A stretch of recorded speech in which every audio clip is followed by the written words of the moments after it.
नित्यम अभ्यंगम आचरित। नित्य यानी हमेशा, अभ्यंग यानी मालिश और आचरित यानी आचरण करना या करना। आयुर्वेद शास्त्र रोज तेल लगाने के लिए कहता है। अगर किसी वजह से हम रोज तेल शरीर को नहीं लगा पाते, इसके लिए भी आयुर्वेद ने एक उपकरण बताया है जिसका नाम है पादाभ्यंग। आइए जानते हैं इस वीडियो में पादाभ्यंग के बारे में। नमस्कार, मैं डॉक्टर सोनाली स्वागत करती हूँ आपके अपने YouTube चैनल में जिसका नाम है निरोगी काया।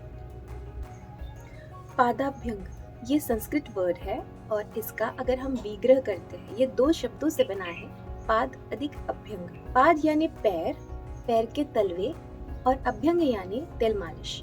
तो अगर हमें पूरे शरीर में तेल लगाने के लिए पॉसिबल नहीं है तो आयुर्वेद शास्त्र कहता है एटलीस्ट आप पैरों के तलवों में तेल जरूर लगाएं। इसके अनेक फायदे भी आयुर्वेद शास्त्र में वर्णित है। सार्थ वाग्भट इस ग्रंथ में वाग्भट जी अपने दूसरे चैप्टर में दिनचर्या इस चैप्टर में पादाभ्यंग के बारे में इस तरह से वर्णन करते हैं। शिरः श्रवणपादेषु तं विशेषेण शीलयेत्। शीर श्रवण पादेशु यानी सर पर, कान में और पैरों के तलवों में हमेशा तेल लगाना चाहिए ताकि आप अनेक व्याधियों से दूर रह सकेंगे। आपका आयु बढ़ेगा, आपका जीवन सुखमय और स्वस्थमय रहेगा। अगर हम पैरों के तलवों में मालिश करते हैं उसके फायदे क्या है ये जानते हैं। चरक जी ने अपने सूत्र स्थान के 5वें अध्याय में इसका वर्णन किया है कुछ इस तरह।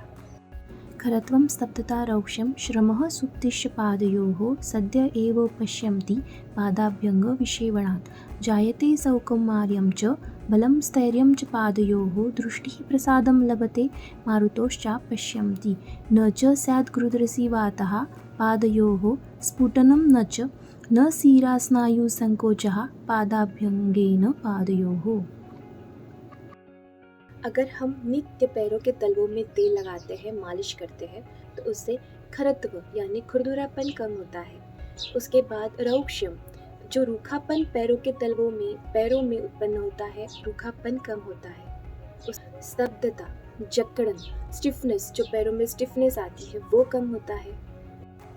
श्रमः सुप्तिश्च पादयोः, इससे श्रम, थकान, पैरों में जो ज़्यादा चलने से थकान निर्माण होती है वो भी कम हो जाता है। तो ये जो रूखापन है, स्टिफनेस है, श्रम यानी थकान है, ये तो तुरंत इससे कम हो जाते हैं। इसके बाद चरक जी कहते हैं अगर हम नित्य पादाभ्यंग करते हैं तो उससे सौकुमार्यत्वम, बलम और स्थैर्यम यानी हमें हमारे पैरों में स्थिरता, स्टेबिलिटी, बल यानी उसकी स्ट्रेंथ बढ़ती है, और सुकुमार यानी बहुत ही कोमल हमारे पैर हो जाते हैं, पैर के तलवे हमारे बहुत ही कोमल हो जाते हैं। चरक जी आगे कहते हैं दृष्टि ही प्रसादम लभते, यानी सबसे ज़्यादा फायदा हमारे नेत्रों को, दृष्टि को होती है। अगर हम पैरों के तलवों में तेल लगाते हैं या घी लगाते हैं, इससे हमारे नेत्रों को फायदा होता है क्योंकि सारी जो नर्व एंडिंग है वो हमारे पैरों के तलवों में है, उन्हें नरिशमेंट मिलेगी, उसके वजह से हमारे नेत्र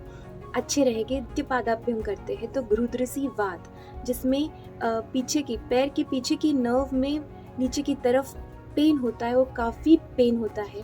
तो अगर हम पैरों में तेल लगाते हैं तो गुरुद्रसी वात, सायाटिका भी कम हो जाता है। इससे वायु का नाश होता है। शूलम नास्ति विना वातम, अगर कोई भी कहीं भी अगर आपको दर्द है तो वो बिना वायु के हो नहीं सकता। तो पादाभ्यंग करने से हमारे शरीर का वायु भी कम हो जाता है, हमारे शरीर में जो बढ़ा हुआ वात है वो कम हो जाता है, उसके वजह से दर्द भी कम होने लगता है। इसके अलावा पैरों में जो क्रैक्स होते हैं, वो रूखापन वो भी कम होता है। हमारे काफ्ट मसल होते हैं उसको भी बहुत ज़्यादा ताकत मिलती है, हमारी जो स्नायु है उन्हें भी ताकत मिलती है। इसके अलावा छोटी छोटी जो हमें लक्षण आते हैं, जैसे पैरों में दुखना, आँखों में रूखापन, पैरों में क्रैक्स या फिर पैरों में जलन होना, दाह होना, उसके बाद जो भी स्ट्रेस टेंशन है, नींद अच्छे से नहीं आना या फिर सिर पकड़ लेना, इन सारी छोटी छोटी चीज़ों में भी हमें पादाभ्यंग से बहुत ज़्यादा लाभ मिलता है। पादाभ्यंग कब करें? एक तो आप सुबह कर सकते हैं स्नान से पहले।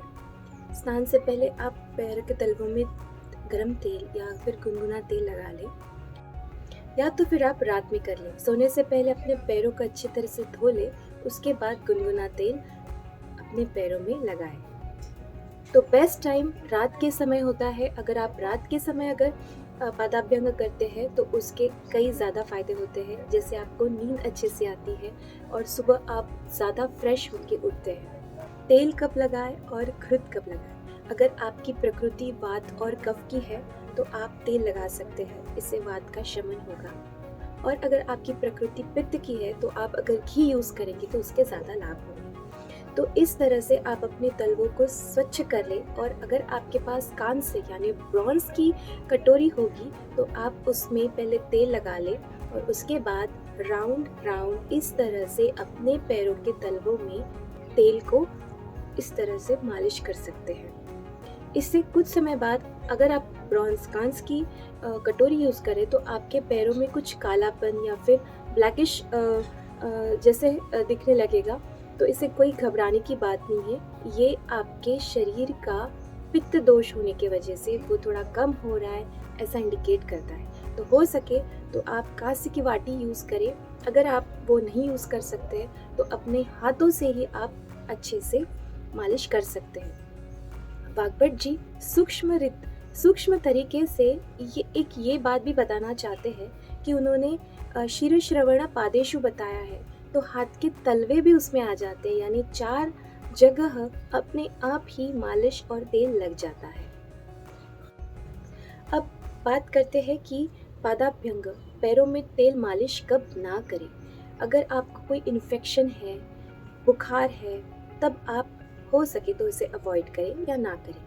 या फिर आपके शरीर में कोई सूजन है, स्वेलिंग है, आमवात जैसे विकार है, तब भी आप इसे ना करें। फाइलेरिया जैसे इन्फेक्शन में भी आप इसे अवॉइड कर सकते हैं। और अगर आपके शरीर में अग्निमांद्य है, भूख नहीं लगती है, खाने की इच्छा नहीं है, रुचि नहीं है, तभी भी आप पादाभ्यंग अवॉइड कर सकते हैं। पादाभ्यंग कौन कर सकता है? छोटे बच्चों से लेके बड़ों तक कोई भी पादाभ्यंग यानी तेल पैरों में मालिश करना ये कर सकता है।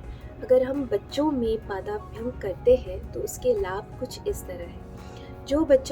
जिस बच्चे को भूख नहीं लगती या फिर वो कम खाना खाता है, तो अगर हम उसके पैरों के तलवों में मालिश करते हैं नित्य, हमेशा या रोज, तो उसकी भूख बढ़ती है, उसका बल बढ़ता है। जो बच्चे बहुत चंचल होते हैं और हमेशा मस्ती करते रहते हैं, उन बच्चों में भी ये देखा गया है कि नित्य पादाभ्यंग करने से उनकी शरीर में स्टेबिलिटी, पैरों में स्थिरता आती है।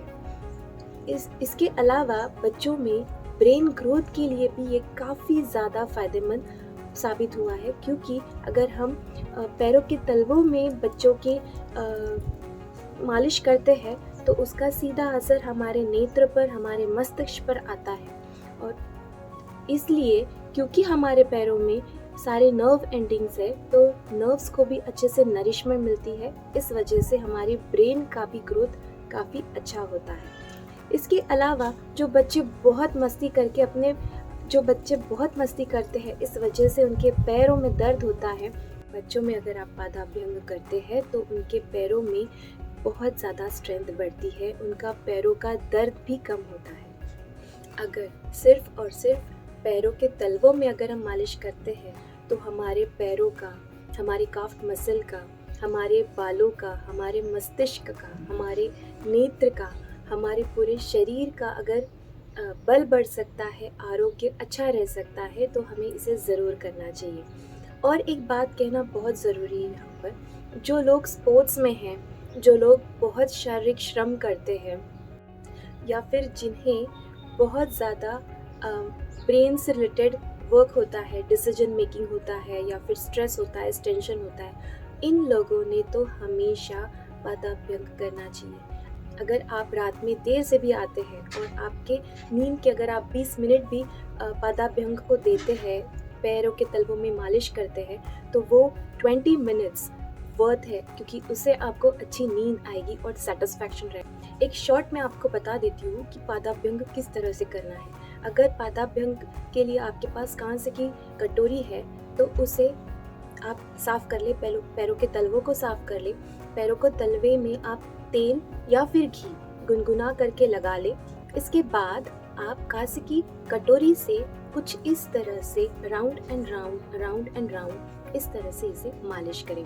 अब ये आपको तब तक करना है जब तक आपके तेल का कलर ब्लैकिश ना हो जाए। किसी पेशेंट्स में होते हैं, किसी में नहीं होते हैं। अगर होते हैं तो अच्छा है, नहीं भी होते तो भी अच्छा है। अगर होते हैं तो ये ब्लैकिश कलर इस वजह से है कि उन लोगों में पित्त प्रकोप ज़्यादा होता है और वो कम होने का एक लक्षण है वो ब्लैकिश कलर। इसे ना घबराए और आप इसे इस तरह से 10 मिनट्स एक पैरों में और 10 मिनट्स दूसरे पैरों में, इस तरह से आपको सिर्फ 20 मिनट्स देना है और इससे आपके शरीर का वात दोष और संतुलित हो जाएगा। तो मैं आशा करती हूँ आपको आज की ये जानकारी अच्छी लगी होगी, उपयुक्त लगी होगी। अगर हाँ तो इसे जल्दी से लाइक कर दीजिएगा और अगर आप चाहते हैं कि आप अपने परिवार को भी स्वस्थ देखना चाहते हैं, अपने फ्रेंड्स को भी स्वस्थ देखना चाहते हो तो उनके साथ आप ये वीडियो शेयर भी कर सकते हैं। अगर आपको कोई शंका है, कोई समस्या है तो आप कमेंट में इसे ज़रूर डालें, अपनी शंका डालें और आप किस टॉपिक पर वीडियो देखना चाहोगे ये भी आप मेंशन कर सकते हैं। तो स्वस्थ रहने के लिए आयुर्वेद से जुड़े, आयुर्वेद को अपनाएं, एक सेकेंड ओपिनियन आयुर्वेद को देकर देखें तो आपका जो जीवन है वो बहुत बेहतर हो सकता है। मिलते हैं ऐसे ही नई जानकारी के साथ। नमस्कार।